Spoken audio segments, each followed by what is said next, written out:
Science അക്കാദമിയുടെ online ക്ലാസ്സിലേക്ക് എല്ലാവർക്കും സ്വാഗതം. ഇന്ന് നമ്മൾ +1 ആസ്പദമാക്കിയിട്ടാണ് ക്ലാസ് എടുക്കാനായിട്ട് ഉദ്ദേശിക്കുന്നത്. +1 ആദ്യത്തെ ചാപ്റ്ററിൻ്റെ പേര് തന്നെ ഫിസിക്കൽ വേൾഡ് എന്നാണ്. ജനറൽ ആയിട്ടൊരു ഇൻട്രൊഡക്ഷനാണ് ഇവിടെ ഉദ്ദേശിക്കുന്നത്. ഈ ചാപ്റ്ററിൽ നിന്ന് എക്സാമിനേഷനൊന്നും അധികം ചോദിക്കുന്നില്ല. പക്ഷേ ഫിസിക്സ് എന്താണെന്നും അതിനെക്കുറിച്ചുള്ള കാര്യങ്ങളൊക്കെയാണ് ഈ ചാപ്റ്ററിൽ മെയിനായിട്ട് നമ്മൾ ഡീൽ ചെയ്യുന്നത്. ആദ്യം നമുക്ക് ഇൻട്രൊഡക്ഷൻ സെക്ഷനിലൂടെ കടന്നു പോകുമ്പോൾ നമ്മുടെ ചെറിയ ക്ലാസ്സുകളിലേക്കൊക്കെ ഒന്ന് തിരിഞ്ഞു നോക്കാം അല്ലേ. നമ്മുടെ പഴയ കാലത്തേക്കൊന്ന് പോകാം. നമ്മൾ ചെറിയ ക്ലാസ്സുകളിൽ ഏകദേശം 4ാം ക്ലാസ് 3ാം ക്ലാസ് ഒക്കെ തൊട്ടാണ് സയൻസ്, ചിലർ EVS എന്ന് പറഞ്ഞിട്ടായിരിക്കും പഠിച്ചിട്ടുണ്ടാവുക, സയൻസിനെ കുറിച്ച് പഠിച്ചിട്ടുണ്ട് അല്ലേ.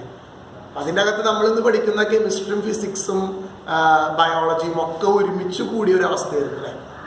അതിനുശേഷം നമ്മൾ ഹയർ ക്ലാസ്സുകളിലേക്ക് പോകുന്നതോറും അതിന് സെപ്പറേഷൻസ് വന്നു. ഇപ്പോൾ ഒരു ബുക്കിൽ തന്നെ ഒരു ഭാഗത്ത് ഫിസിക്സ്, പിന്നെ കെമിസ്ട്രി, പിന്നെ ബയോളജി. പിന്നെ നമ്മൾ ഹയർ ക്ലാസ്സുകളിലേക്ക് ചെല്ലുന്തോറും സെപ്പറേറ്റ് ബുക്കുകളായിട്ട് മാറും. ഫിസിക്സിന് ഒരു ബുക്ക്, കെമിസ്ട്രിക്ക് ഒരു ബുക്ക്, ബയോളജിക്ക് വേറെ.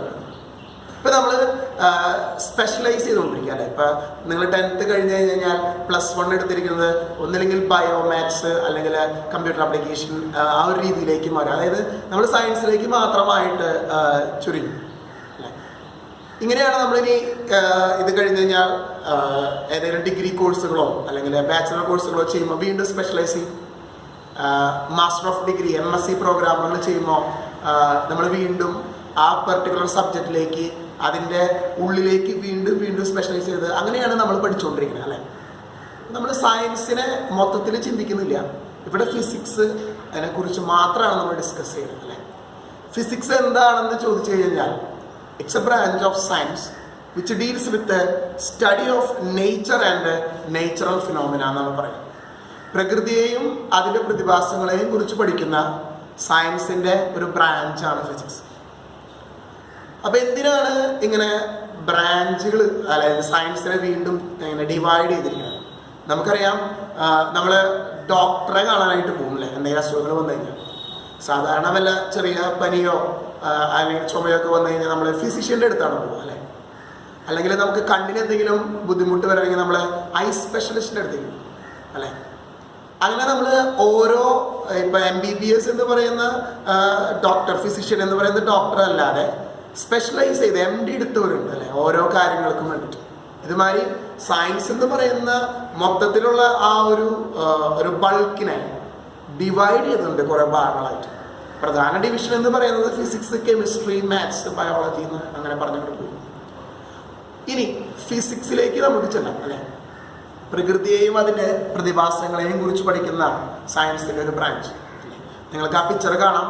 അതിനകത്ത് നമ്മൾ ലൈറ്റ്നിങ് ആണ് കൊടുത്തിരിക്കുന്നത്. ഏറ്റവും നല്ലൊരു എക്സാമ്പിളാണ് ഒരു നാച്ചുറൽ ഫിനോമിനയ്ക്ക്. അതിൻ്റെ ഡീറ്റെയിൽസ് ഒക്കെ നമ്മൾ ചെറിയ ക്ലാസ്സുകളിലൊക്കെ പഠിച്ചിട്ടുണ്ട്. ഡിസ്ചാർജിങ് ആണ് അല്ലേ, ബൾക്ക് എമൗണ്ടിലുള്ള ഡിസ്ചാർജിങ് ആണ് ലൈറ്റ്നിങ്ങിലേക്കും അല്ലെങ്കിൽ തണ്ടർ സ്റ്റോമിലേക്കൊക്കെ വന്നുകൊണ്ടിരിക്കുന്നത്. ഇതൊക്കെ നമുക്ക് ഫിസിക്സിൽ ഇതിൻ്റെ കാര്യകാരണങ്ങൾ വിശദീകരിക്കാനായിട്ട് പറ്റും. ഇനി നമ്മൾ കുറച്ചുകൂടി ഡീറ്റെയിൽ ആയിട്ട് ചെയ്യുമ്പോൾ ഫിസിക്സിനെ തന്നെ വീണ്ടും ഡിവൈഡ് ചെയ്തിട്ടുണ്ട്. ലൈറ്റിൻ്റെ കുറിച്ചുള്ള പഠനങ്ങളെ ഒപ്റ്റിക്സ് എന്നാണ് പറയുന്നത്. ചാർജുകൾ അല്ലെങ്കിൽ കറണ്ട് ഇതിനെ കുറിച്ചുള്ള ഇലക്ട്രോണിക്സ് ഉണ്ട്. AC ആണെങ്കിൽ electricity. Okay, electric appliances, electronic appliances രണ്ടായിട്ട് തിരിച്ചിട്ടില്ലേ. DC ആണെങ്കിൽ ഇലക്ട്രോണിക്കും AC ആണെങ്കിൽ ഇലക്ട്രിക്കലും. മെക്കാനിക്സ് അതിന് 2 ടൈപ്പ് ഉണ്ട്. ക്ലാസിക്കൽ മെക്കാനിക്സും ഉണ്ട്, ക്വാണ്ടം മെക്കാനിക്സും ഉണ്ട്. ക്വാണ്ടം മെക്കാനിക്സിനെ പറയുന്ന പേരാണ് മോഡേൺ ഫിസിക്സ്. ഓക്കെ, ചെറിയ ഇലക്ട്രോൺ, പ്രോട്ടോൺ, ന്യൂട്രോൺ അല്ലെങ്കിൽ പാർട്ടിക്കിൾ ഫിസിക്സ് ആണ് അവിടെ കൂടുതലും ഡീൽ ചെയ്യുന്നത്. ഓക്കെ, ക്ലാസിക്കൽ മെക്കാനിക്സ് എന്ന് പറഞ്ഞു കഴിഞ്ഞാൽ ന്യൂട്ടോണിയൻ മെക്കാനിക്സ് ആണ്. ന്യൂട്ടൻ്റെ പഠനങ്ങൾ അല്ലെങ്കിൽ ന്യൂട്ടൻ്റെ ലോകൾ മാക്രോസ്കോപ്പിക് എന്ന് പറയും അല്ലേ. നമുക്ക് നമ്മുടെ നഗ്നനേത്രങ്ങൾ കൊണ്ട് കാണാൻ കഴിയുന്ന തരത്തിലുള്ള കാര്യങ്ങളെക്കുറിച്ചുള്ള പഠനമാണ് മാക്രോസ്കോപ്പിക്. മോഡേൺ ഫിസിക്സിൽ അല്ലെങ്കിൽ ക്വാണ്ടം മെക്കാനിക്സിൽ വരുമ്പോൾ മൈക്രോസ്കോപ്പിക് ആവും.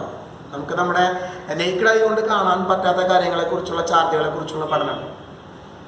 ഓക്കെ, അപ്പോൾ ഫിസിക്സിനെ വീണ്ടും ഇങ്ങനെ ഡിവൈഡ് ചെയ്ത് പോയിരിക്കുകയാണ്. എന്തിനാ? ഡീറ്റെയിൽ ആയിട്ടുള്ള സ്റ്റഡീസിന് വേണ്ടിയിട്ടാണ്. നമ്മൾ MSc മാസ്റ്റർ ഓഫ് സയൻസും അല്ലെങ്കിൽ PhD ഒക്കെ എടുക്കുമ്പോൾ ഒരു പെർട്ടിക്കുലർ ടോപ്പിക്കിലായിരിക്കും നമ്മൾ ഫോക്കസ് ചെയ്യുക. അപ്പം നമ്മൾ അതിൽ എക്സ്പേർട്ട് ആവും. I hope you get me. ഞാൻ പറയുന്നത് ക്ലിയർ ആണെന്ന് ഞാൻ വിശ്വസിക്കുന്നു. ഓക്കെ, അപ്പം ഇതാണ് ഫിസിക്സിനെ കുറിച്ച് നമ്മൾ പറയുന്നത്. ഇനി ഫിസിക്സ് എന്ന് പറയുന്ന സയൻസിൻ്റെ ബ്രാഞ്ച് ഒരു ദിവസം കൊണ്ടോ വർഷങ്ങൾ കൊണ്ടോ അല്ലെങ്കിൽ ഒരാളുടെ കോൺട്രിബ്യൂഷൻ കൊണ്ടോ വളർന്നു വന്നതല്ല. പല കണ്ടുപിടുത്തങ്ങളുടെയും ആഫ്റ്റർ എഫക്റ്റുകളായിട്ട് അല്ലെങ്കിൽ പലരുടെയും കോൺട്രിബ്യൂഷൻസ് കൂടിയിട്ട് ഇപ്പോഴും വളർന്നുകൊണ്ടിരിക്കുന്ന ഒരു ഡെവലപ്പിംഗ് ആണ്. അല്ലാണ്ട് ഇറ്റ്സ് എ ഡെവലപ്ഡ് ബ്രാഞ്ച് എന്നോ അൺഡെവലപ്ഡ് ബ്രാഞ്ച് എന്നൊന്നും പറയില്ല. ഡെവലപ്പിംഗ് ആണ്. ഓരോ ദിവസവും ചെല്ലും തോറും പുതിയ പുതിയ കണ്ടുപിടുത്തങ്ങളും അപ്ഡേഷനും വന്നുകൊണ്ടിരിക്കുകയാണ്. ഒരുപക്ഷെ നമ്മൾ പഴയത് പഠിച്ച കാര്യങ്ങൾ തെറ്റാണെന്ന് പുതിയതായിട്ട് വരും എന്ന് കരുതി പഴയത് പഠിക്കാതിരിക്കരുത്. ഓക്കെ, തെറ്റെന്തെന്ന് മനസ്സിലായാലാണ് ശരിയെക്കുറിച്ച് കൂടുതൽ ഡീറ്റെയിൽ ആയിട്ട് നമുക്ക് മനസ്സിലാക്കാൻ പറ്റുള്ളൂ. ഓക്കെ, അപ്പോൾ ഫിസിക്സിൽ നമുക്കറിയാം പല കണ്ടുപിടുത്തങ്ങളും നമ്മളിത് കേട്ടിട്ടുള്ളതാണ്. പല കണ്ടുപിടുത്തങ്ങളും അബദ്ധവശാൽ സംഭവിച്ചതാണ്. ആർക്കിമിഡീസിന്റെ കാര്യം നമുക്കറിയാം.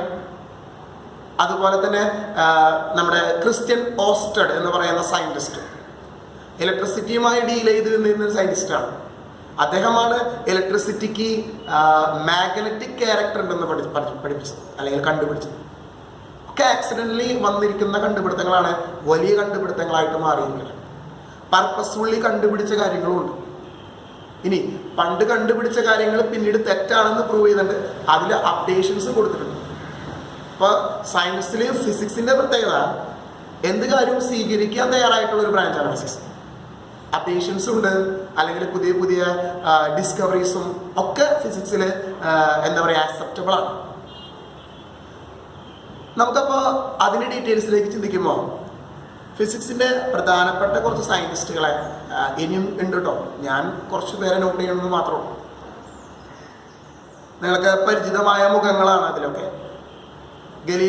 Galilei, sir Isaac Newton, Albert Einstein തുടങ്ങിയ സയൻറ്റിസ്റ്റുകളുടെ പിക്ചറുകൾ നിങ്ങൾക്ക് അവിടെ കാണാൻ പറ്റും. ജോർജ് സൈമൺ ഓംസ് ലോ നിങ്ങൾ പഠിച്ചിട്ടുണ്ട്. അദ്ദേഹമാണ് അത് പറഞ്ഞിരിക്കുന്നത്.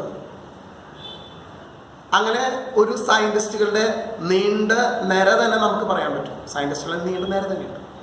പുതിയ തരത്തിൽ സയൻറ്റിസ്റ്റുകൾ സ്റ്റീഫൻ ഹോക്കിൻസ്, അല്ലെങ്കിൽ നമ്മുടെ മൺമറഞ്ഞു പോയ ഡോക്ടർ APJ അബ്ദുൽ കലാം, ഇവരുടെയൊക്കെ കോൺട്രിബ്യൂഷൻസ് ആണ് ഫിസിക്സ് ഇത്രയധികം. ടെക്നോളജി എന്ന് പറയുന്നത് ഫിസിക്സ് ആണ് അല്ലേ. അപ്പോൾ നമുക്ക് ടെക്നോളജി ഇല്ലാണ്ട് നമുക്ക് ജീവിക്കാൻ പോലും പറ്റില്ല ഈ അവസരത്തിൽ. ഞാനും നിങ്ങളൊക്കെ ഓൺലൈൻ ക്ലാസ്സുകളിലൂടെ നമ്മൾ കാണുന്നതും ഈ ടെക്നോളജിയുടെ ഒരു ആപ്ലിക്കേഷനാണ് അല്ലേ. അപ്പോൾ ഫിസിക്സ് എന്ന് പറഞ്ഞു കഴിഞ്ഞാൽ ടെക്നോളജി തന്നെയാണ്. അപ്പോൾ ഒരു സയൻറ്റിസ്റ്റുകളോ അല്ലെങ്കിൽ ഒരു ഗ്രൂപ്പ് ഓഫ് സയൻറ്റിസ്റ്റോ ഒരു പെർട്ടിക്കുലർ കാലഘട്ടത്തിൽ ചെയ്ത കണ്ടുപിടുത്തങ്ങളല്ല, വർഷങ്ങളായിട്ട് വന്നുകൊണ്ടിരിക്കുന്ന കണ്ടുപിടുത്തങ്ങളിലൂടെ വളർന്നു വന്ന ഒരു ബ്രാഞ്ചാണ് ഫിസിക്സ്. ചില കാര്യങ്ങൾ നമുക്ക് ഒന്ന് റീവൈൻഡ് ചെയ്യാം. പണ്ട് കാലത്ത് നമുക്കറിയാം സോളാർ സിസ്റ്റത്തിനെ കുറിച്ചൊക്കെ ഇന്ന് വ്യക്തമായിട്ടൊരു രൂപരേഖ നമുക്കുണ്ട് അല്ലേ.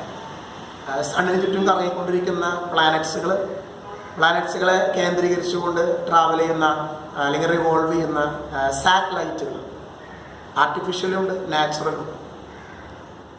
പണ്ട് കാലത്തൊരു വിശ്വാസം അനുസരിച്ച് ആ തിയറിയെ പറയുന്നത് ജിയോസെൻട്രിക് തിയറി എന്നാണ് പറയാം. ഭൂമിയായിരുന്നു സോളാർ സിസ്റ്റത്തിൻ്റെ സെൻറ്റർ എന്നും ഭൂമി ഒരു പരന്ന പാത്രം പോലെ ആയിരുന്നു, അതിന് ചുറ്റുപറ്റിയാണ് സൂര്യനടക്കം ബാക്കിയുള്ള പ്ലാനറ്റുകളും കറങ്ങിക്കൊണ്ടിരിക്കുന്ന എന്ന് കരുതിയിരുന്നൊരു വിശ്വാസം ഉണ്ടായിരുന്നു. ആ തിയറിയുടെ പേരാണ് ജിയോസെൻട്രിക് തിയറി. ക്രിസ്ത്യൻ വിശ്വാസങ്ങളും പ്രത്യേകിച്ച് മതവിശ്വാസങ്ങളൊക്കെ അതുമായി ബന്ധപ്പെടുത്തിക്കൊണ്ടാണ് നിലനിന്നിരുന്നത്. അതിനെതിരെ അല്ലെങ്കിൽ അതല്ല ഹീലിയോസെൻട്രിക് തിയറിയാണ്. അതായത് ഹീലിയോ എന്ന് പറഞ്ഞാൽ സണ്ണാണ് അല്ലേ. നമുക്കറിയാം സണ്ണിൽ ഫ്യൂഷൻ എന്ന് പറയുന്ന ഒരു പ്രോസസ്സാണ് നടക്കുന്നത്. Hydrogen combines to form helium. Heliocentric theory സൂര്യനാണ് സോളാർ സിസ്റ്റത്തിൻ്റെ സെൻറ്റർ എന്നും എർത്തടക്കമുള്ള ബാക്കിയുള്ള പ്ലാനറ്റുകളൊക്കെ സണ്ണിന് ചുറ്റും റിവോൾവ് ചെയ്യാനുള്ള ആ പുതിയ തിയറിയിലേക്ക് വഴിവെച്ചത് കോപ്പർനിക്കസിൻ്റെ വെളിപ്പെടുത്തലുകളാണ്. അതിന് ശക്തമായ ഒരു പ്രൂഫ് കൊടുത്തത് ഗലീലിയോ ഗലീലിയാണ്. നമുക്കറിയാം, ടെലസ്കോപ്പിന്റെ കണ്ടുപിടുത്തത്തിലൂടെ ഗലീലിയോ ഗലീലി കൃത്യമായ ഒബ്സർവേഷനിലൂടെ അത് പ്രൂവ് ചെയ്തു. പക്ഷെ ഇവർക്ക് രണ്ടുപേർക്കും വളരെയധികം സമൂഹത്തിൽ നിന്ന് വളരെയധികം ഓപ്പോസിറ്റ് എന്താ പറയുക, വളരെ മോശമായിട്ടുള്ള സിറ്റുവേഷനിലൂടെ കടന്നു പോകേണ്ടി വന്നിട്ടുണ്ട്. രണ്ടുപേരും തുറങ്കിലടക്കപ്പെട്ടിട്ടുണ്ട്. കാരണം പ്രത്യേകിച്ച് വിശ്വാസങ്ങളുടെയൊക്കെ ഒരു വളരെ പ്രധാനപ്പെട്ട ഒരു ചേഞ്ചായിരുന്നു ആ സംഭവം. അപ്പോൾ സ്വാഭാവികമായിട്ടും മതവിശ്വാസങ്ങൾക്കെതിരെ സംസാരിക്കുമ്പോൾ തീർച്ചയായിട്ടും അതിൻ്റേതായിട്ടുള്ള കോൺസിക്വൻസസ് നേരിടേണ്ടി വന്നിട്ടുണ്ട്. പക്ഷെ പിന്നീട് മനസ്സിലായി, അതിനെതിരെ മാപ്പ് വരെ പറഞ്ഞിട്ടുണ്ട്. പിന്നീട് രണ്ടുപേരും മരിച്ചു പോയി കഴിഞ്ഞ് കുറേ വർഷങ്ങൾക്ക് ശേഷമാണെങ്കിലും യാഥാസ്ഥിതി മനസ്സിലാക്കിയതിന് ശേഷം അതിനെതിരെ അത് ആക്സെപ്റ്റ് ചെയ്തുകൊണ്ട് മാപ്പ് പറഞ്ഞ വരെ സംഭവങ്ങളൊക്കെ നമ്മുടെ ചരിത്രത്തിൽ നമ്മൾ വായിക്കുന്നുണ്ട്.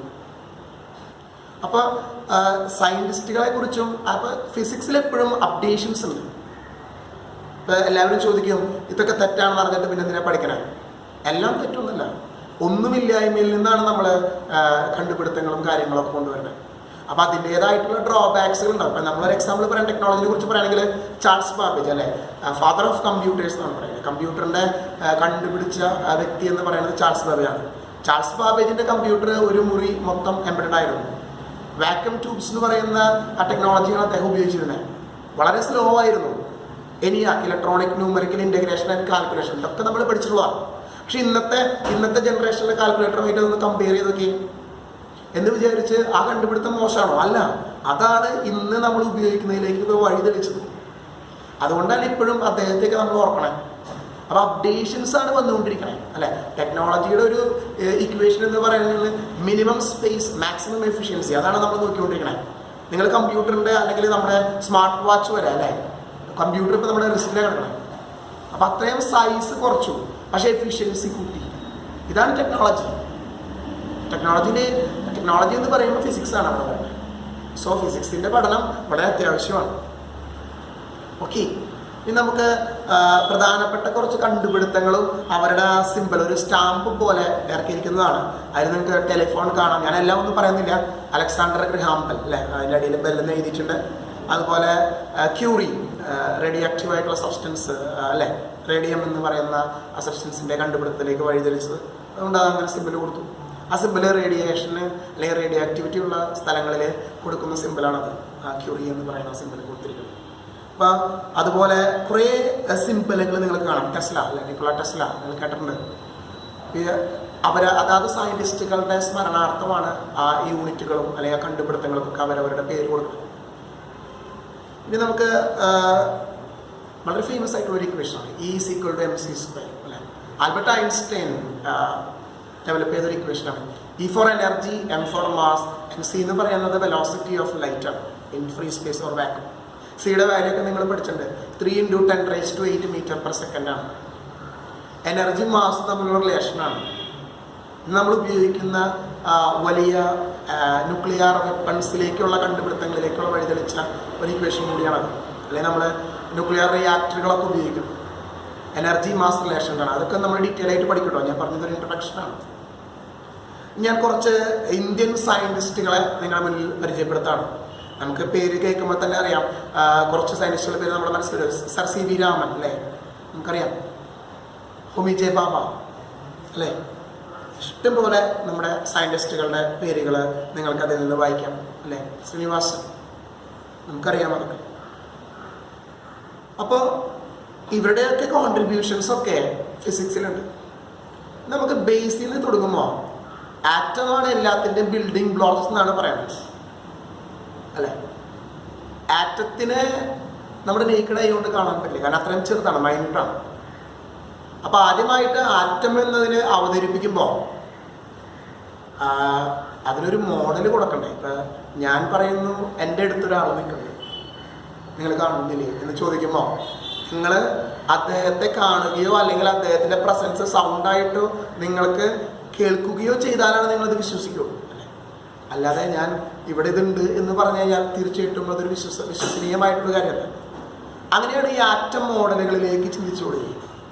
കാരണം ജനങ്ങളുടെ മുന്നിൽ അവതരിപ്പിക്കുമ്പോൾ ഒരു മോഡൽ വെച്ച് ചെയ്യണം. അപ്പോഴാണ് ഏറ്റവും കൂടുതൽ ആക്സെപ്റ്റൻസ് കിട്ടപ്പെട്ടത് മനസ്സിലാവുള്ളൂ. അങ്ങനെ കുറേ പേര് ട്രൈ ചെയ്തു. അതിൽ നമ്മുടെ ചരിത്രത്തിൽ പറയുന്നത് ആദ്യമായിട്ട് ഒരു ആക്സെപ്റ്റബിൾ ആയിട്ടുള്ള മോഡൽ കൊണ്ടുവന്നത് ജെ തോംസനാണ്. പ്ലം പുഡിംഗ് മോഡൽ എന്നാണ് പറയുന്നത്.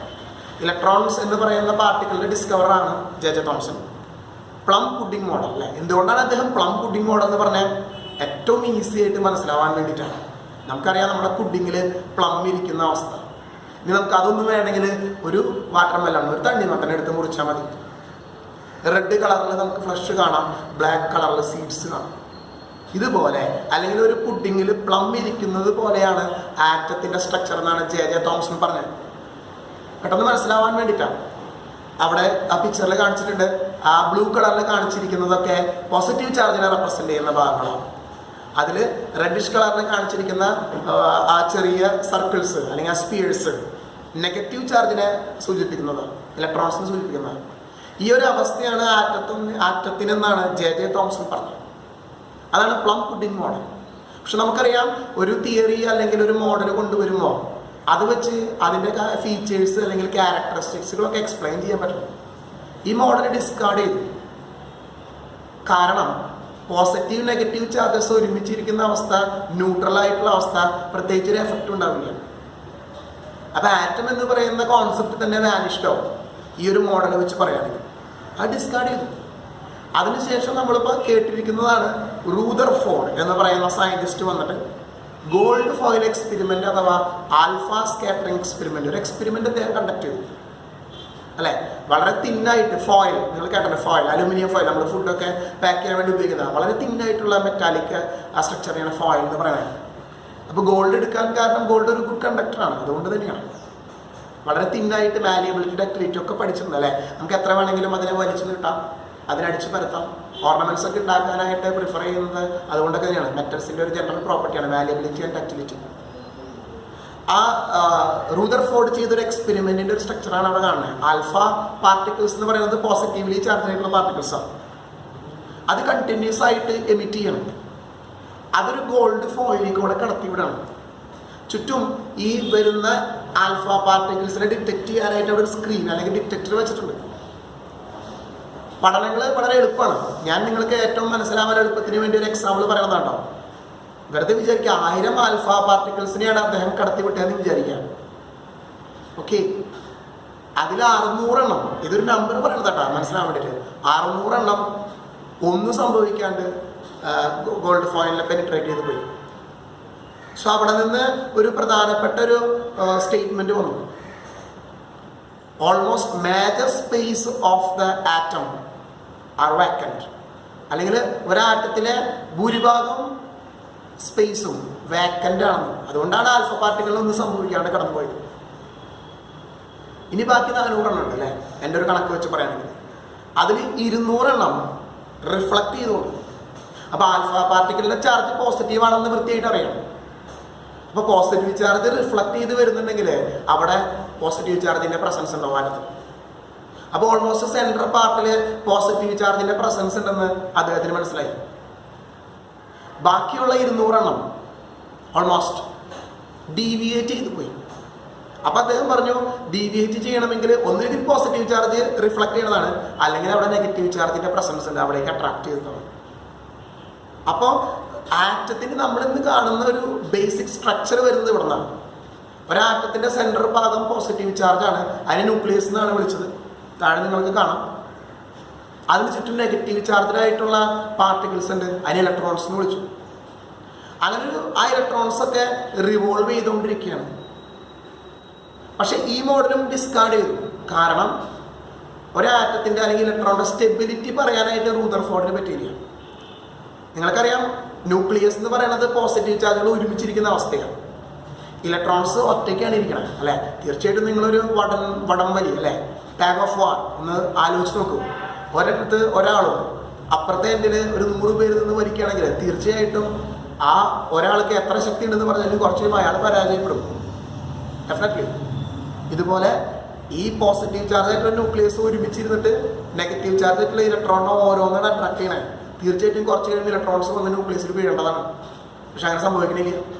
അപ്പൊ ഈ മോഡലിനും എന്തൊക്കെയോ ഡ്രോബാക്സ് ഉണ്ട്. അപ്പൊ അത് ഡിസ്കാർഡ് ചെയ്തു. അതിനുശേഷം വന്ന മോഡലാണ് നമ്മുടെ ബോർ ആറ്റം മോഡൽ. നമ്മൾ ഇന്ന് ഫോളോ ചെയ്യുന്ന ആറ്റം മോഡൽ അതാണ്. ഇത് കഴിഞ്ഞിട്ടും ആറ്റം മോഡൽ വന്നിട്ടാ. ബോറിന്റെ ആറ്റം മോഡലും ഡ്രോബാക്സുകൾ ഉണ്ടായിരുന്നു.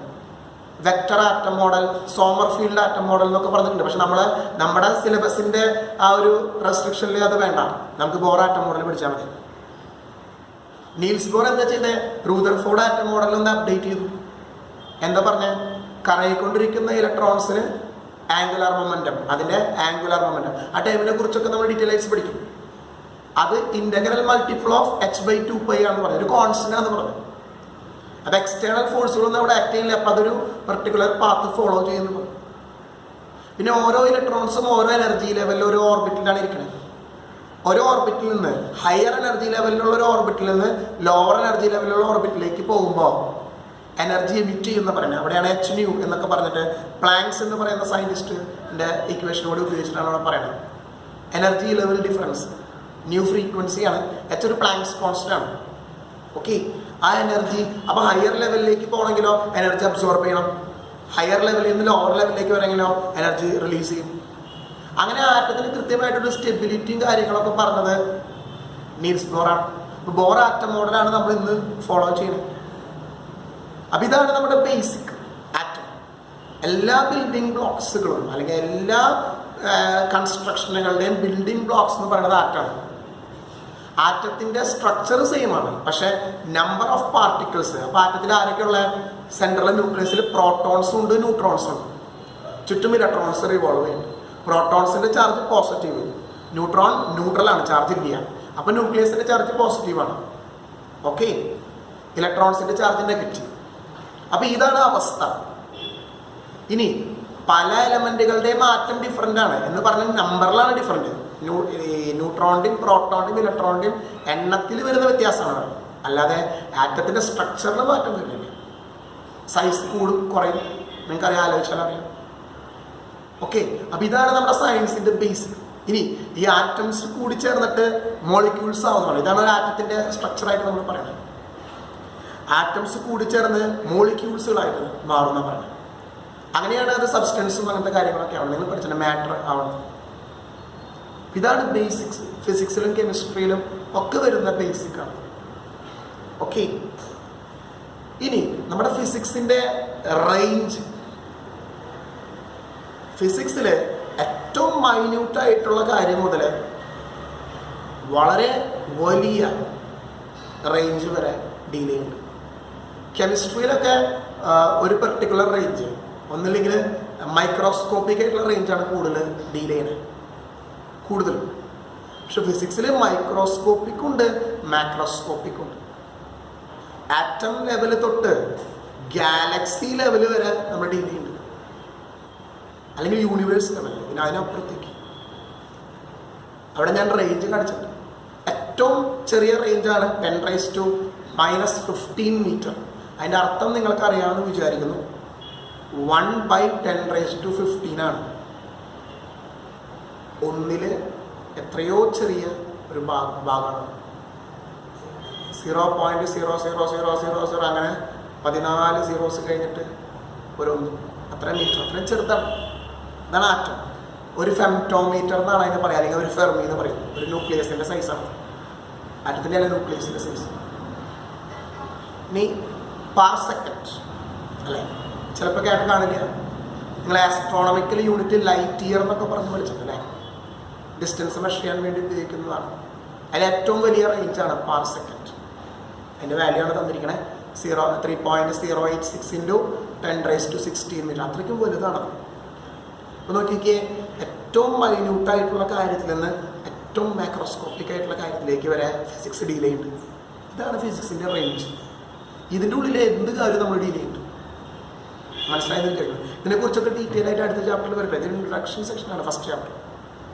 ഓക്കെ, ഇനി നമ്മൾ ഫോഴ്സുകളെ കുറിച്ച് പഠിക്കാം. ഫണ്ടമെന്റൽ ഫോഴ്സസ് അല്ലേ. ഫോഴ്സ് എന്താ?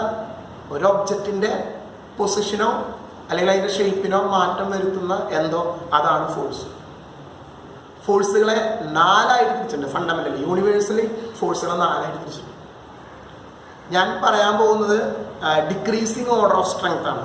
അതായത് ഏറ്റവും സ്ട്രോങ്ങസ്റ്റ് ആയിട്ടുള്ള ഫോഴ്സിൽ നിന്ന് വീക്കസ്റ്റ് ആയിട്ടുള്ള ഫോഴ്സിലേക്ക്.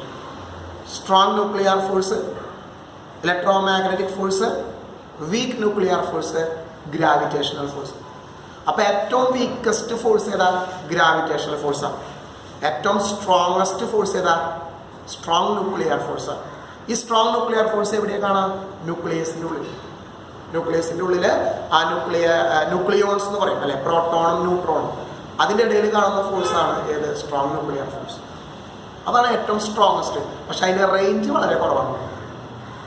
ഓക്കെ, ഏറ്റവും വീക്കസ്റ്റ് ആയിട്ടുള്ള ഫോഴ്സ് ഗ്രാവിറ്റേഷൻ ഫോഴ്സാണ്. പക്ഷെ അതിൻ്റെ റേഞ്ച് ഇൻഫൈനൈറ്റ് ആണ്, വളരെ ഹെവി റേഞ്ച്. നമുക്കറിയാം ഗാലക്സികൾ തമ്മിൽ അല്ലെങ്കിൽ പ്ലാനറ്റുകളും സാറ്റലൈറ്റും ഒക്കെ ഉള്ളത് ഗ്രാവിറ്റേഷൻ ഫോഴ്സുകളാണ്. ന്യൂട്ടൻ്റെ യൂണിവേഴ്സൽ ലോ ഓഫ് ഗ്രാവിറ്റേഷൻ ഒക്കെ പഠിച്ചിട്ടുണ്ട്. റേഞ്ച് വളരെ വലുതാണ്.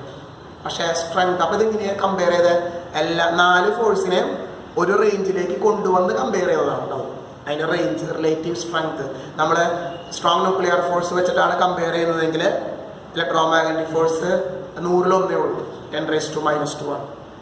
വീക്ക് ന്യൂക്ലിയർ ഫോഴ്സ് 10⁻⁻3, വീണ്ടും വളരെ ചെറുതാണ്. ഗ്രാവിറ്റേഷൻ ഫോഴ്സ് ഒക്കെ നോക്കിയാൽ 10⁻38, 39 റേഞ്ചാണ് വരുന്നത്.